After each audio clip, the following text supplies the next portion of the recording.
Welcome to America News.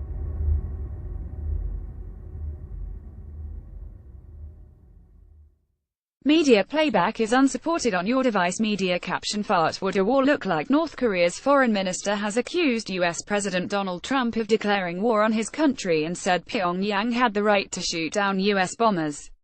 Ri Yong-ho said this could apply even if the warplanes were not in North Korea's airspace. The White House dismissed the statement as absurd. The Pentagon warned Pyongyang to stop provocations. A UN spokesman said fiery talk could lead to fatal misunderstandings. Mr. Ri's comments were a response to Mr. Trump's tweet that the North Korean leadership would not be around much longer if they continued their rhetoric. The whole world should clearly remember it was the US who first declared war on our country, Mr. Ri told reporters as he was leaving New York, where he had addressed the UN General Assembly on Saturday. Since the United States declared war on our country, we will have every right to make countermeasures, including the right to shoot down United States strategic bombers even when they are not inside the airspace border of our country. Mr. Trump's tweet followed Mr. Ri's fiery speech to the UN on Saturday, when he described the US president as a mentally deranged person full of megalomania on a suicide mission. Referring to Mr. Trump's post, North Korea's minister said the question of who won't be around much longer would be answered by his country. Mr. Ri's remarks not the first time that North Korea has used the phrase a declaration of war in relation to the US, are the latest in an increasingly angry war of words between the two countries. His statement came 2 days after US warplanes flew close to North Korea's coast in a show of force.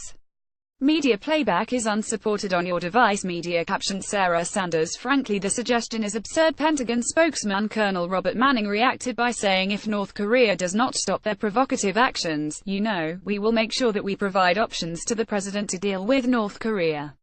We want things to calm down, China's ambassador to the UN, Liu Ji, told Reuters.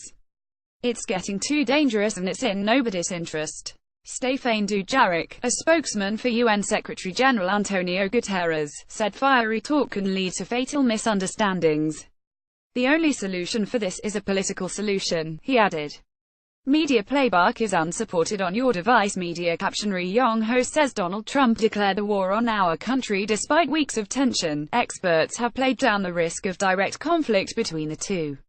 North Korea has continued to carry out nuclear and ballistic missile tests in recent weeks, in defiance of successive rounds of UN sanctions. The country's leaders say nuclear capabilities are its only deterrent against an outside world seeking to destroy it. After the North's latest and most powerful nuclear test earlier this month, the UN Security Council approved new sanctions on the country. Actions not words. By Jonathan Marcus, BBC News diplomatic correspondent. The rhetoric on both sides may have got out of hand already, but the real question is what practical consequences might ensue from the war of words between Washington and Pyongyang. It should be remembered that the Korean peninsula is not at peace. The Korean conflict of the 1950s was only brought to a halt by an armistice, not a peace treaty.